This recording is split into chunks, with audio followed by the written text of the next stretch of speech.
नमस्कार. समर्थ रामदासांचे आत्माराम या आध्यात्मिक ग्रंथाचे आम्ही आपल्यासमोर अभिवाचन करीत आहोत.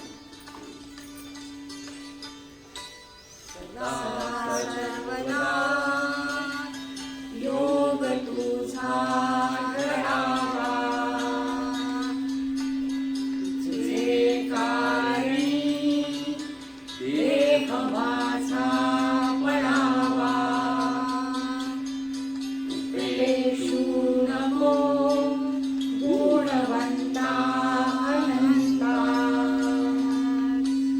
रघुनायका मागणी घे आता. जय जय रघुवीर समर्थ. समर्थ रामदास रचित आत्माराम या पुस्तकाची जी प्रस्तावना लिहिली गेली, या प्रस्तावनेमध्ये ब्रह्मचैतन्य श्री गोंदवलेकर महाराज यांनी एक सुरुवातीला खूप महत्त्वाचं वाक्य लिहिलेलं आहे की आपल्या सर्व वाङ्मयामध्ये समर्थांनी स्वतःचे अंतःकरण ओतले, पण आत्माराममध्ये मात्र त्यांचे हृदय सापडते. पद्यानेच नव्हे तर सिद्धाने सुद्धा आत्मारामपासून परमार्थ शिकावा असं ब्रह्मचैतन्य महाराज म्हणतात. श्रीमद दासबोध, मनाचे श्लोक, जुना दासबोध, करुणाष्टके, समर्थांचे बरेचसे साहित्य वाङ्मय हे आपल्या उपलब्ध आहे आणि प्रसिद्धही आहे. त्यामध्ये त्यांच्या आत्मारामाला विशेष महत्त्वाचे स्थान देणे आवश्यक ठरेल. समर्थांची महत्त्वाची रचना म्हणून लोकमान्य असलेला आत्माराम थोडेच समर्थ अभ्यासतात. वास्तविक आत्माराम हे लघु शरीर आहे. त्यामध्ये केवळ 183 ओव्या आहेत, परंतु एवढ्याशा लहान ओवी संख्येमध्ये अतिशय गहन आत्मविद्या अगदी सुटसुटीत आणि सोप्या शब्दात सांगितलेली आहे. प्राचीन उपनिषदांसारखी शैली असलेला आत्माराम मराठी भाषेतील एक मौल्यवान अध्यात्म ग्रंथ म्हटला पाहिजे. आत्माराम तत्वज्ञानावरील एक ग्रंथ आहे. आपण स्वतः आत्मस्वरूप म्हणजेच परमात्म स्वरूप किंवा ब्रह्मस्वरूप आहोत असे जाणणे, याचे नाव तत्वज्ञान. जाणण्याचे हे प्रकार दोन. आपल्या बुद्धीने वस्तू जाणणे हा एक प्रकार झाला. वस्तूचा साक्षात अनुभव घेणे हा दुसरा प्रकार. बुद्धीने चिंतन करून आत्मवस्तू आकलन करणाऱ्याला तत्वचिंतक किंवा फिलॉसॉफर म्हणतात. तत्वचिंतकाला आत्मवस्तूचा अप्रत्यक्ष अनुभव असतो. त्यास परोक्ष अनुभूती असं म्हटलं जातं. आत्मवस्तूशी अंतःकरणाने तदाकार होऊन ती जाणणाऱ्याला तत्वज्ञानी असं म्हणतात. तो पुरुष अथवा संत, सेंट किंवा मिस्टिक होतो. संताला आत्मवस्तूचा प्रत्यक्ष अनुभव असतो. त्यास अपरोक्ष अनुभूती असं म्हटलं जातं. आत्मवस्तूचे अज्ञान तत्वज्ञानाच्या अगदी उलट असते. तत्वज्ञान झाले की आत्म्याबद्दलचे अज्ञान तत्काळ निवृत्त होते. हे सर्व खरे, पण अज्ञान आहे याची खूण कोणती? मानवी जीवनामध्ये दुःख आहे, असमाधान आहे, चिंता, भय आणि विफलता सगळं आहे. या सर्वांचं मूळ आत्मरूपाच्या अज्ञानामध्ये आहे असं संत सांगतात. मानवी जीवन अगाध आहे. आत्मस्वरूप त्याचे अधिष्ठान आहे. अधिष्ठानाचे ज्ञान नसल्या कारणाने माणसाला जीवनामध्ये दुःख, भय, चिंता, विफलता या साऱ्या भोगाव्या लागतात. आत्मस्वरूपाचे ज्ञान झाल्याने निर्भय जीवन, चिंतामुक्त, दुःखरहित आणि सार्थ बनते, असा संतांचा प्रत्यक्ष अनुभव दिसतो. आत्मस्वरूप बुद्धीने आकलन केलेल्या तत्वचिंतकाला समग्र जीवन आकलन होत नाही. तत्वज्ञानी संतांना जीवनाचा, विशेषतः मानवी जीवनाचा संपूर्ण अर्थ कळलेला असतो. तो अर्थ निस्संशयपणे आणि निश्चितपणे ते आपल्या ग्रंथामध्ये मांडतात. आत्मवस्तू स्वतः पूर्ण आणि सुखरूप असून त्यातील खऱ्या मीशी ती अभिन्न असते. तिचे ज्ञान म्हणजे काय आणि ते साक्षात कसे प्राप्त करून घ्यावे हे थोडक्यात समजून सांगण्यासाठी समर्थांनी आत्माराम लिहिला आहे. आत्मविद्येचा आरंभ अनात्मा विवेकापासून होतो. ज्याच्यापाशी तो विवेक नसतो तो अनात्म वस्तूंना म्हणजेच दृश्य वस्तूंना सुखाचे साधन मानतो. पण दृश्य वस्तू साऱ्या नाशिवंत वस्तूंना कमालीचे महत्त्व येते. जीवनामध्ये जेवढ्या दृश्य वस्तूंशी आपला संबंध येतो त्या साऱ्या इंद्रिय, मन आणि बुद्धी यांच्या द्वारा जाणल्या जातात. मग कोणी त्या जाणतो तो मात्र जो कोणी याला जाणतो तो मात्र कोणत्याही इंद्रियाने किंवा मनाने अथवा बुद्धीने जाणला जात नाही. याचे कारण असे की इंद्रिये ही मुळातच अपूर्ण आहेत. उदाहरणार्थ डोळे फक्त बघतात, कान फक्त ऐकतात, नाक फक्त वास घेते. म्हणून इंद्रियांच्या मार्फत वस्तूंचे संपूर्ण दर्शन होऊ शकत नाही. आपले मन इंद्रियांनी आत आणलेल्या माहितीवर संकल्प किंवा विकल्प करते. शिवाय ते भेदाभेदामध्ये वावरत असते. म्हणून दृश्याचे सुद्धा समग्रपणे ज्ञान त्याला होत नाही. बुद्धी मनाच्या पुढे जाते हे खरे. ती कार्यकारण भाव शोधून काढते. कार्य आपल्या कारणामध्ये शेवटी लीन होऊन जाते असे ती सिद्ध करते. पण ती स्वतः मात्र झोपेमध्ये रोज लीन होते आणि जागेपणी उदय पावते. म्हणून मन, इंद्रिय, बुद्धी आणि वस्तू यांना जाणणारा आणि बुद्धीचा उदय आणि अस्त यांना पाहणारा साक्षी कोण आणि त्याला कोणी जाणायचं? ही समस्या पुन्हा जशीच्या तशीच राहते.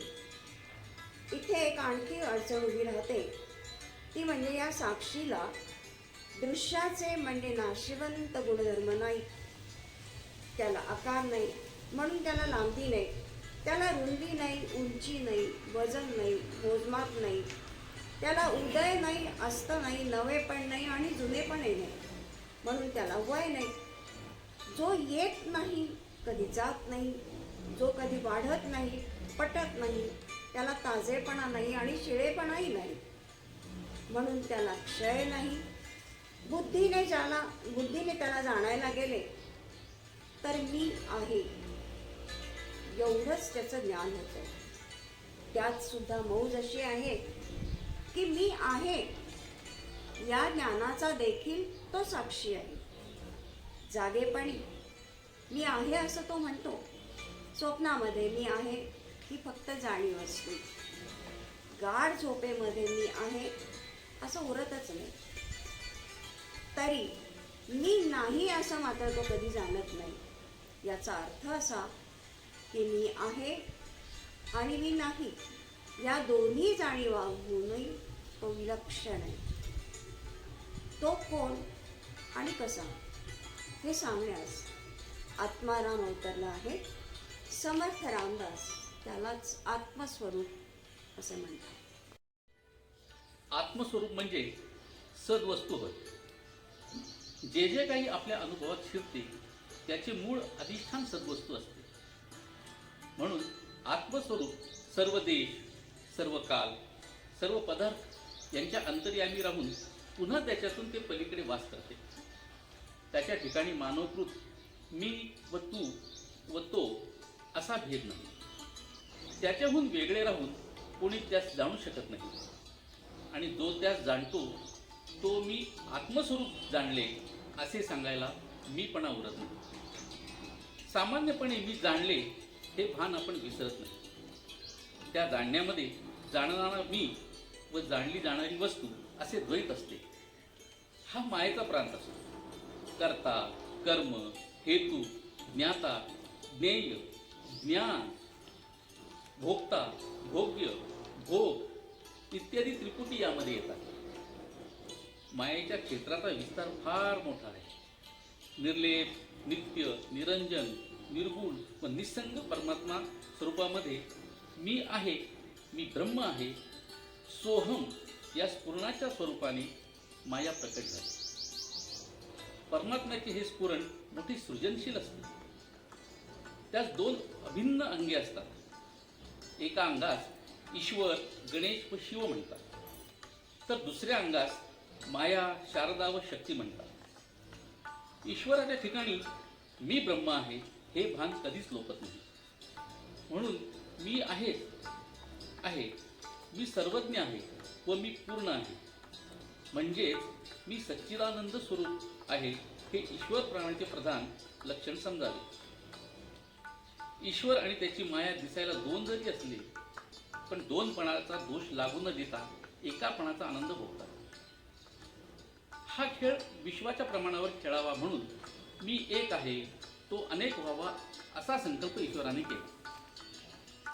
हा खेळ उत्तम प्रकारे खेळला जावा म्हणून माया परमात्म स्वरूपातून अनंत आकार निर्माण करते. सोहम चे मूळ स्फुरण एकच एक व अनंत होते. त्यापासून चित्स्फुरण असलेले अनंत जीव निर्माण झाले. त्यांना आकार देण्यासाठी मन, बुद्धी, अहंकार व पंचमहाभूते यांचे कवच तयार केले. जीवामध्ये स्फुरणारे चैतन्य, विशेषतः माणसामध्ये स्फुरणारा मी, मूळचा सोहमचे शांत व सीमित व मूर्त स्वरूप आहे. शुद्ध स्मरण आकाराकडे झुकू लागले तेव्हा सोहमचे भान मंदावले व देहोन्मचे भान बळावले. स्वरूपाच्या भोवती आकाराच्या निमित्ताने जे नाशवंत गोळा झाले तेच आपण आहोत असे वाटू लागले. त्यामुळे आकारास येणे व आकार सोडणे म्हणजे जन्म मरणाचे चक्र मागे लागले. हे सगळे समर्थांना मान्य आहे. पण त्या मायेची एक मोठी करामत आहे. ते आपल्या नजरेस आणतात. माया ही शक्ती आहे. तिचे रूपांतर होऊ शकते. जोपर्यंत जीवाला अहंकार असतो तोपर्यंत तो नाशवंतांमध्ये गुंतून असतो. अशा गुंतलेल्या जीवाला माया स्वस्वरूपापासून दूर दूर नेते. पण जीवाने अहंकार विसर्जित करून नाशवंत बाजूला सारले तर तीच माया त्या अनासक्त जीवाला आत्मस्वरूपापर्यंत घेऊन जाते. नाशिवंताला चिकटलेल्या जीवाला दृश्याची उर्मी देणारी मायाच नाशवंत टाकलेल्या जीवाला ब्रह्मस्फूर्ती देते. हा चमत्कारच नव्हे काय? आज आपण नाशवंताच्या म्हणजे अज्ञानाच्या क्षेत्रामध्ये आहोत. ज्ञानाच्या क्षेत्रामध्ये प्रवेश करण्यासाठी आपण आत्मज्ञानी पुरुषाचे मार्गदर्शन घेणे जरूर असते. मार्गदर्शन करणाऱ्या ज्ञानी पुरुषाला सद्गुरू म्हणतात. जे दृश्य आहे व इंद्रिय गोचर आहे ते इंद्रियांना दाखवतात ते दृश्य आहे, पण इंद्रिय गोचर नाही ते अनुमानाने समजून देता येतं. पण जे अतिंद्रिय सूक्ष्म, अविनाशी व सर्व साक्षी आहे ते सद्गुरूंच्या शब्दावर श्रद्धा ठेवूनच मानले पाहिजे. येथील एक विरोधाभास ध्यानात ठेवावा. अज्ञान दशेमध्ये साधन करावे लागते. 1. अज्ञानाची निवृत्ती हे साध्य. 2. आत्मवस्तूचे ज्ञान करून घेणे हे साधन. 3. आणि संसार संपून जीवनमुक्त होणे हे फल होय. अज्ञान दशेमध्ये खऱ्या असणाऱ्या या त्रयींचा ज्ञान दशेमध्ये मागूस उरत नाही. हा तो विरोधाभास होय. अज्ञान नाहीसे झाले की आत्मस्वरूप प्राप्त होते. याचा अर्थ असा की आत्मस्वरूप आपले स्वरूपच असल्याने ते प्रथम पासूनच मिळालेले असते. त्यास नित्य प्राप्त म्हणतात. ते आपल्यापाशी नाही असा केवळ भ्रम आपल्याला झालेला असतो. तो मायेच्या किंवा अज्ञानाचा परिणाम होतो. वृत्ती विमुख होणे ही त्याची खूण दिसते. आत्मस्वरूप स्वतः सिद्ध आहे. साधनाने साध्य करून घेण्यासाठी ती वस्तू नव्हे. माया निर्मित नाशवंत सारे सोडले की अज्ञानाचे आवरण भंग पावते आणि आत्मवस्तूचा साक्षात्कार होतो. आत्मवस्तू जशी नित्य सिद्ध आहे तशी तदाकारपणे येणारी तिची अनुभूती देखील नित्य सिद्धच आहे. आत्मज्ञान कधी उत्पन्न होत नाही व कधी नाश पावत नाही. अज्ञानाने ते केवळ झाकले जाते. ज्ञान अथवा सवित विश्वाचे अधिष्ठान आहे. सत्ता रूपाने ते या विश्वात ओतप्रोत भरून राहते. ते माझ्यामध्ये आहे म्हणजेच मी आत्मचैतन्य आहे. ते जगाचे अधिष्ठान ईश्वर होय. मी तोच आहे या दिव्य अनुभूतीस आत्मज्ञान म्हणतात. आत्मस्वरूप शुद्ध चिन्मात्र आहे. ते सर्वाधिष्ठान व सर्वसाक्षी. ते पूर्ण काम असल्याने खरे निस्संग व निर्मल. जीवाला त्याची कल्पना नसते तोपर्यंत मी करता मी भोगता असा अभिमान त्याला असतो. हाच संसार आहे. संसारामध्ये कर्मजन्य बंधन सोसावे लागते. त्या बंधनाने जन्ममरण चक्र मागे लागते. कर्तेपणाचा अभिमान परिच्छिन्नता निर्माण करतो. परिच्छिन्नता निवृत्त होऊन अनंतामध्ये विलीन होणे यास मोक्ष म्हणतात. ईश्वर सर्व दृश्यांचा अंतर्यामी आहे खरा, पण तो पूर्ण निस्संग आहे. ईश्वराची ईश्वरता ही हीच होय. जीवनमुक्ताची अवस्था अगदी अशीच असते. ही आत्मज्ञानाची परिणती समजावी. जीवनमुक्ताच्या जीवनामध्ये राग द्वेष पाप दुःख भेदभ्रम स्पर्धा अहंकार यांना स्थान उरत नाही. त्याचे जीवन बाहेरून परोपकारी व्यवहाराने नटलेले असते, तर आतून अतिशय शांत, सर्व पापांपासून, हवेपणापासून, संघर्षापासून, आकुंचितपणापासून विमुक्त असते. मानवता व ईश्वरता यांचा मनोहर मिलाप त्यांच्या जीवनामध्ये सहजपणे व विनासायास प्रगट होतो. त्याला सर्वत्व आत्मदृष्टी असते. आपण काही करून किंवा काही होण्याची धडपड करून ती येत नाही. ज्ञानी पुरुषाला संपूर्ण शरण जाण्याने ती नकळत येते. आत्माराम ही एका ब्रह्मज्ञानी पुरुषाची अपौरुषेय वाणी आहे. आत्माराम एकदा वाचून सोडून द्यायचा ग्रंथ नाही, तसेच त्याची नुसती पारायणे करायचाही तो ग्रंथ नाही. साधकाने शुद्ध आत्मजिज्ञासेने त्याचा सूक्ष्म अभ्यास करायला पाहिजे. प्रथम नामस्मरणाने वृत्ती गोळा करा. मन हृदयात मुकुलित करा. जणू काही हृदयात मनाची घडी घाला. मन एकाग्र बुद्धीने आत्मारामाची एक एक ओवी वाचावी व श्री समर्थांच्या अर्थाशी समरस होण्याचा प्रयत्न करावा. असा सूक्ष्म व शुद्ध बुद्धीला जो अर्थ आकळेल त्यावर संतत धारणा करावी. ही धारणा साधली की जीव सदैव आत्मस्वरूपाला सन्मुख राहील. योग्य काली सद्गुरूची कृपा होऊन स्वरूप दर्शन घडेल यात शंका बाळगण्याचे कारण नाही. आत्माराम. श्रीराम समर्थ. समास पहिला. त्यागनिरूपण. मंगलाचरण. आत्माराम सांगण्यास प्रारंभ करताना नमनाच्या निमित्ताने श्री समर्थांनी स्वतःला झालेल्या ब्रह्मदर्शनाचे थोडक्यात निवेदन केले आहे. ब्रह्मदर्शनी पुरुष अर्थात ब्रह्मज्ञानी होतो. त्याच्या जीवनात आत्मसाक्षात्कार सर्वांगाने पूर्णता पावतो. त्यापैकी 5 अंगे महत्त्वाची असतात. ज्ञानाच्या मागोमाग त्याचे निवेदन येत असल्याने आत्मारामाच्या पहिल्या 10 ओव्यांमध्ये त्या 5 अंगाचे वर्णन आहे. पहिले अंग, ध्यानमग्न अशा साधनी पुरुषाला प्रथम स्वतःच्या अंतर्यामी स्वस्वरूपाचे म्हणजेच आत्मस्वरूपाचे दर्शन घडते. दुसरे अंग, आत्मदर्शन झाल्यावर त्याचे साधन चालू राहते. त्याच्या स्वरूपानुभूतीचा विस्तार होत जातो.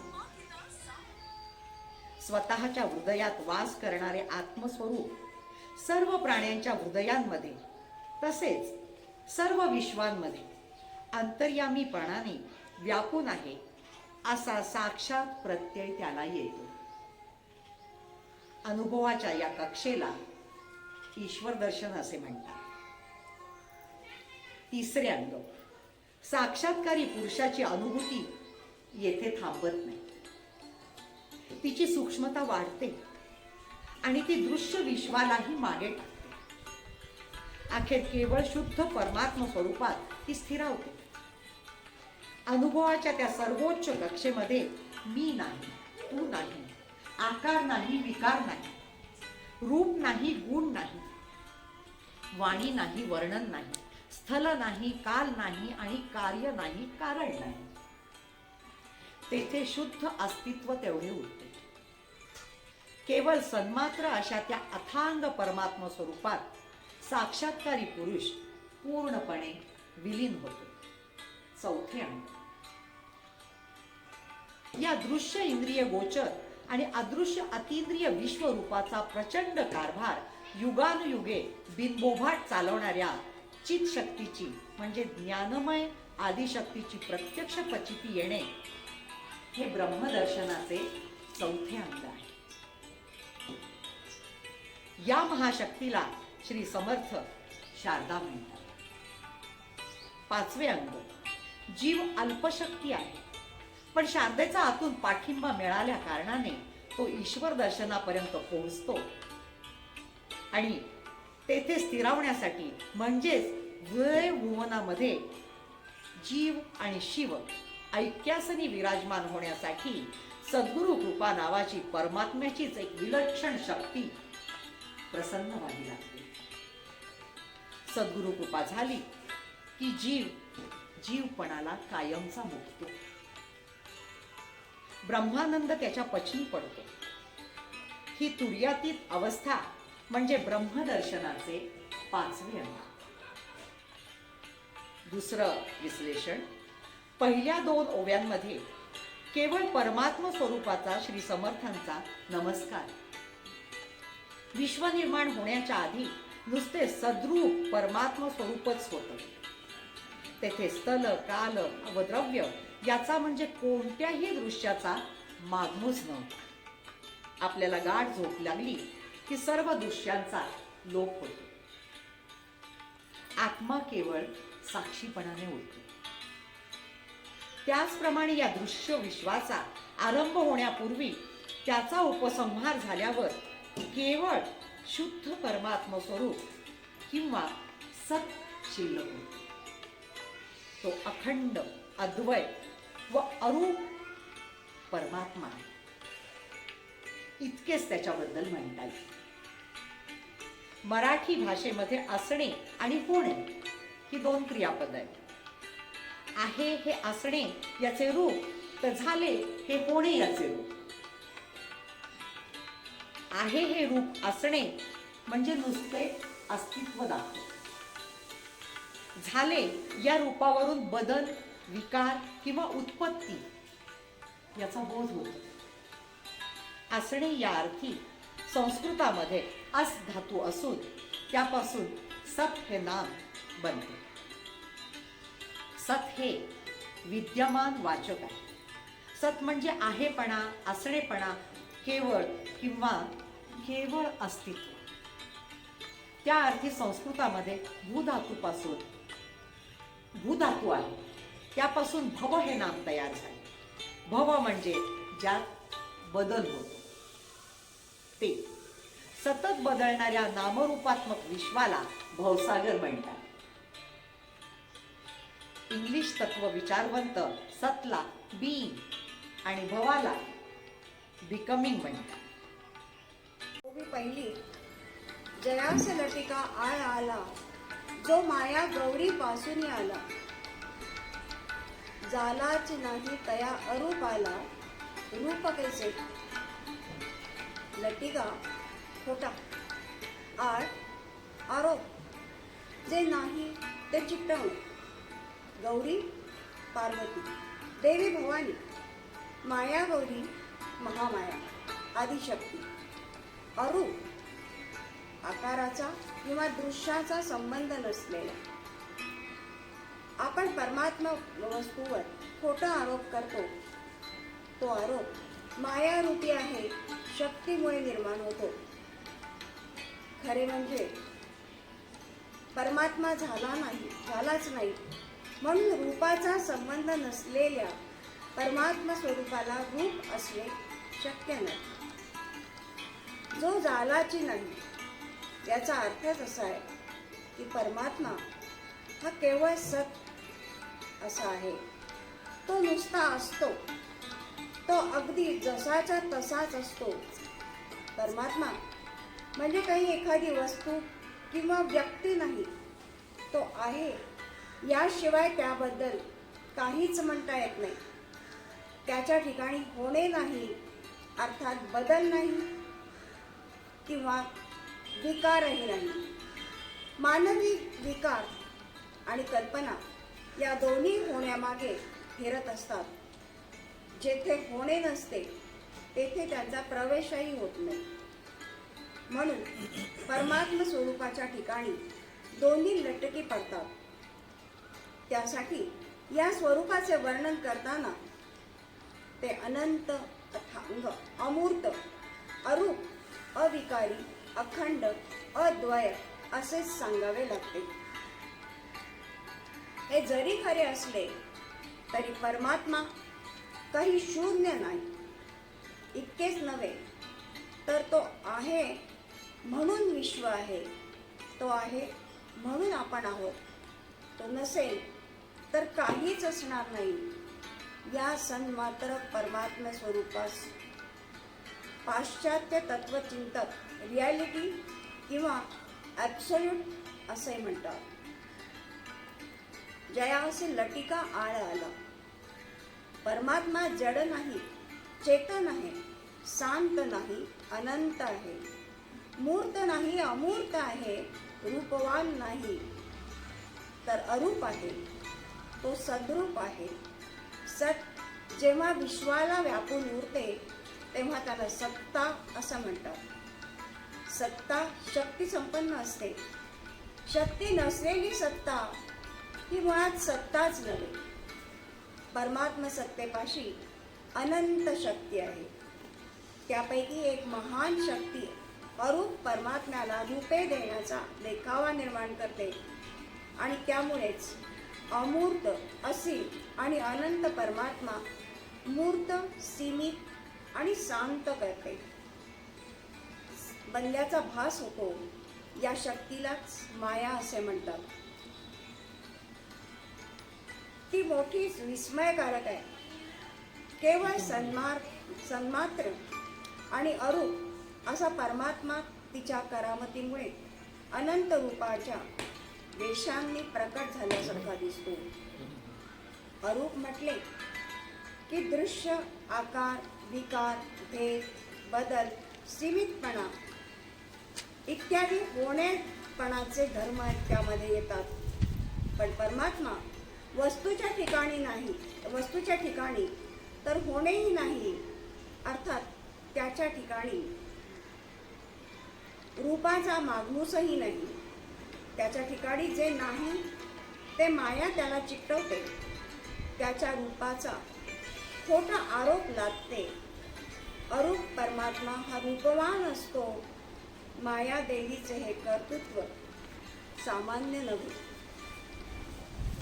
ओळ दुसरी. तेथे स्तवनाचा विचार न घडे निर्विकारी विकार, परी तयासा नमस्कार भाव कळे माझा. स्तवन, गुणवर्णन, वंदन, विकार, बदल, रूपांतर, भाव, अस्तित्व भावना किंवा आहे याची खात्री. परमात्मा स्वरूप तर निर्विकार आहे, त्याच्या ठिकाणी कोणताही बदल नाही, ते अखंड अद्वय आहे. आणि तिथे दोनपणा आल्याशिवाय म्हणजे विकार उत्पन्न झाल्याशिवाय त्याचे स्तवन करण्याचा विचारच करता येत नाही.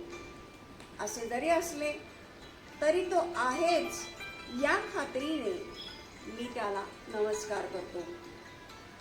इथे अडचण एक अशी आहे की एकीकडे निर्गुण, निर्विकारी, अमूर्त आणि अरूप असा परमात्मा आहे आणि दुसरीकडे सगुण, सविकार, मूर्त, दृश्य, स्वरूप आणि आकार असा परमात्म्याचा अनुभव घेण्यास शरीरधारी भक्त आहे.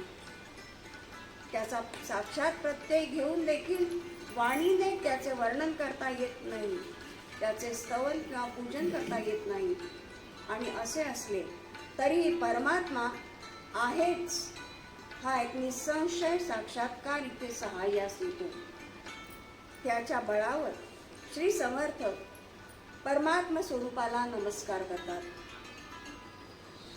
खरं सांगायचं म्हणजे श्री समर्थांच्या योग्यतेचा ब्रह्मज्ञानी पुरुष अनुभूतीच्या पातळीवर परमात्मा स्वरूपच असतो, परंतु आपला अनुभव इतरांना निवेदन करण्यासाठी मात्र त्याला मानवतेच्या पातळीवर यावेच लागते. मग माणसाला शोभेल आणि समजेल अशी भाषा तो वापरतो. म्हणून केवळ निवेदनापुरतेच इथे वेगळेपण स्वीकारून श्री समर्थ येथे परमात्मा स्वरूपाला नमस्कार करतात. ओवी तिसरी. जयाचेन वेदशास्त्र पुराणी, जयाचेनी नाना निरूपणे, जयाचेनी स्वसुखा लाधणे, शक्ती निशब्द. वेद, वेद संहिता व उपनिषदे, शास्त्रे, विविध ज्ञानशाखा, निरनिराळी दर्शने, पुराणे, इतिहास व कथारूप तत्वज्ञान, निरूपण, आत्मस्वरूप वर्णन, स्वसुख, स्वतःचे म्हणजेच आत्म्याचे सुख, अतिंद्रिय, आत्मानंद, लाधणे, लाभणे, शब्द, मानववाणी, निशब्द वाणी जेथे पोहोचू शकत नाही, त्या परमात्म वस्तूच्या प्रेरणेने वेदशास्त्र पुराणे आत्मज्ञान सांगतात. त्या संतमात्र वस्तूचा स्फुरणातून सारे आत्मवर्णन चालते. त्याच्या कृपेनेच आत्मानंद मिळतो. शब्दांच्या पलीकडे असणारा त्यांचा अनुभव शब्दांमध्ये चालावा लागतो, घालावा लागतो, घालण्यास यत्न करावा लागतो. एक, जी वस्तू जेथे नाही पण तेथे आहे अशी भासते तिला मिथ्या म्हणतात. अरूप आणि निर्विकार परमात्म्याच्या ठिकाणी नामरूपाने भरलेले जग असते. परमात्मा स्वरूपाकडून जगामध्ये पाहिले तर ते मिथ्या ठरते, पण मानवी जीवनाच्या दृष्टिकोनातून त्या जगाकडे पाहिले तर त्यास काही अंशी तरी खरेपण द्यावे लागते. उदाहरणार्थ, श्री समर्थ जन्मास आले या जगात, ते जीवन जगले या जगात, त्यांना ब्रह्मदर्शन झाले या जगात, त्यांनी आत्माराम सांगितला या जगात, आणि आपण तो अभ्यासतो याच जगात. म्हणून अंतिम तत्वदृष्टीने परमात्मा अरूप आणि निर्विकार असला तरी आपल्याला तो दृश्य जगाच्या द्वाराच आकळणे शक्य आहे. पूर्णज्ञानी पुरुषाच्या दृष्टीने परमात्म वस्तूंवर जगाचा लटका आरोप केला जातो हे खरे, परंतु जगाला फक्त परमात्म्याचाच आधार आहे यात शंका नाही. परमात्मा आहे म्हणूनच हे जग अहेयपणे भासते. तोच या जगाचे अधिष्ठान आहे. जगाचे अधिष्ठान म्हणून परमात्म्याकडे पाहिले म्हणजे त्याला ईश्वर म्हणतात. आता दोन ओव्यांमध्ये श्री समर्थ जगाचे धोरण पोषण करणाऱ्या सर्वज्ञ ज्ञानवर ईश्वराचे वर्णन करीत आहे. 2. परमात्मा स्वरूपाचा अनुभवामध्ये अनुभव घेणारा वेगळेपणाने उरतच नाही. तेथे दोन पण म्हणजे द्वैत नसते. जगाच्या अनुभवामध्ये मात्र अनुभव देणारा घेणारा जगाहून वेगळा राहतो. तेथे द्रष्टा आणि दृश्य याचे द्वैत असते. दृश्य रूपाने दिसणाऱ्या जगाच्या अधिष्ठानाचे म्हणजेच ईश्वराचे ज्ञान होईपर्यंत जग पूर्ण खरे वाटते. ईश्वराचे ज्ञान झाल्यावर जगात घडणाऱ्या प्रत्येक घटनेमध्ये परमात्मा सत्ता हुकूमत गाजवीत असल्याचा साक्षात प्रत्यय येतो. सत्ता रूपाने ईश्वर सर्व जागी, सर्व काली, सर्व वस्तूंमध्ये हजर आहे हे खात्रीने पटते. ईश्वर सर्वज्ञ आहे, सर्वशक्तिमान आहे आणि तो सर्वव्यापी आहे याबद्दल संशय उरत नाही. 3. ज्ञानस्वरूप ईश्वर म्हणजे सर्व प्राण्यांच्या हृदयात विराजतो. जगातील सर्व ज्ञानाचा प्रयोग असून त्यानेच वेद प्रकट केले. वेदांना शब्दप्रमाण मानतात. शब्दांचा ध्वनी म्हणजे काही ते प्रमाण नाही. पुरातनकाली ऋषी ध्यानावस्थेमध्ये ईश्वराशी तदाकार झाले. त्यांना अखंड अर्थी म्हणजेच एक दिव्य अर्थगर्भ प्रज्ञा लाभली.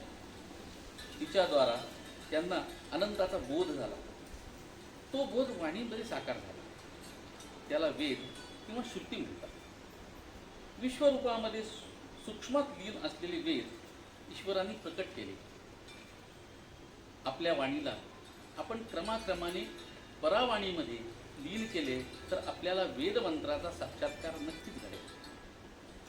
या तादात्म्य अवस्थेतून अगदी सहजपणे म्हणजे माणसाच्या श्वासाप्रमाणे वेद प्रकट होतात. अनंताचा बोध अनुमानाच्या म्हणजे युक्तिवादाच्या चौकटीत बसला की शास्त्र आकारास येते. शास्त्र ईश्वरानुसारी चालते. श्रुतीचा भावार्थ शास्त्र व्यवस्थितपणे किंवा नीटनेटकेपणाने मांडतात. तोच भावार्थ पुराणे रंजक पद्धतीने सांगतात. निरूपणामध्ये ईश्वराच्या स्वरूपाचे आणि त्यांच्या दर्शनाच्या साधनांचे वर्णन असते. समर्थांच्या सांगण्याचा हेतू असा की बाह्य व दृश्य जगाचे ज्ञान मानवी संकल्पातून व मीपणाच्या प्रयत्नामधून उदय पावणे शक्य असते. परंतु हृदयस्थ ईश्वराचे ज्ञान मात्र त्याच्या प्रेरणे वाचून प्रकट होत नाही. हे जसे खरे तसेच इंद्रियाच्या द्वारा दृश्य वस्तूंमधून सुख घेणे कठीण नसते. परंतु अंतर्मुख बनून व स्वतःच्या हृदयामध्ये उतरून स्वानंदाचा रस चाकणे ईश्वराच्या कृपेशिवाय शक्य नसते. जीव अल्पशक्ती आहे आणि अविद्येचा जोर मोठा विलक्षण असतो. अविद्येच्या उलट जाण्यासाठी ईश्वराचीच मदत लागते. देहातून घेण्याची जी सुखे असतात ती दृश्यामधील असल्याने शब्दांनी वर्णन करता येतात. पण ईश्वराचा आनंद म्हणजेच आत्मानंद देहाच्या पलीकडे जाऊन तो भोगायचा असतो. तेथे दृश्याची कक्षा संपते. वाणी तेथे मौनावते. शब्द मूक गिळून बसतात. असे असले तरी स्वानंदाचा अनुभव शब्द वापरून निवेदन करण्याचा संत प्रयत्न करतात. निशब्दाला शब्दाचा साथ चढवण्यास ते झटतात. ओवी 4. जे शब्दासा आकळेना जे शब्दवीण सहसा कळेना. जे शब्दासा आकळेना जे शब्देवीण सहसा कळेना. कळले ऐसे घडेना जिये स्वरूपी. शब्दास वाणीला आकळेना आकलन होत नाही. सहसा बहुधा ते स्वरूप वाणीने आकलन होत नाही. पण त्याची कल्पना येण्यास शब्दाहून किंवा वाणीहून अन्य साधन नाही. बरे ते स्वरूप अनंत असल्याने ते कळले असेही म्हणता येत नाही. कळणे व न कळणे हा शांत मानवी मनाचा धर्म आहे. स्वस्वरूप ज्याला प्राप्त होते त्याला कळण्याची जाणीव उरत नाही. माणूस स्वभावतः जसा ज्ञानसन्मुख आहे तसाच तो आनंदोमुख आहे. हृदयस्थ ईश्वर जसे ज्ञानाचे निधान आहे तसाच तो स्वानंदाचे उगमस्थान पण आहे. आत्मज्ञान काय किंवा आत्मानंद काय दोन्ही देहातीत असतात. दोन्ही अतींद्रिय असतात. शब्दांची गती इंद्रिय गोचर वस्तूपर्यंत असते. म्हणून ईश्वराचे ज्ञान, त्याचा आनंद व त्याचे स्वरूप शब्दांच्या, विचारांच्या व कल्पनांच्या आवाक्यात येत नाही. हे जरी खरे असले तरी स्वस्वरूपाचा अनुभव निवेदन करण्यास शब्दाहून अन्य साधन माणसाला उपलब्ध नाही. या कारणाने शब्दांचा वापर केल्याखेरीज ईश्वराची दिव्य अनुभूती दुसऱ्यास कळवता येत नाही. मानवी मन अखेर शांतच आहे.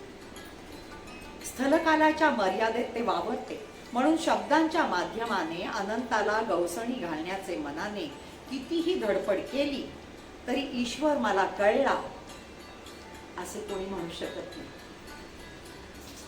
मला कळले असे जो कोणी म्हणतो त्याला कळलेले नसते.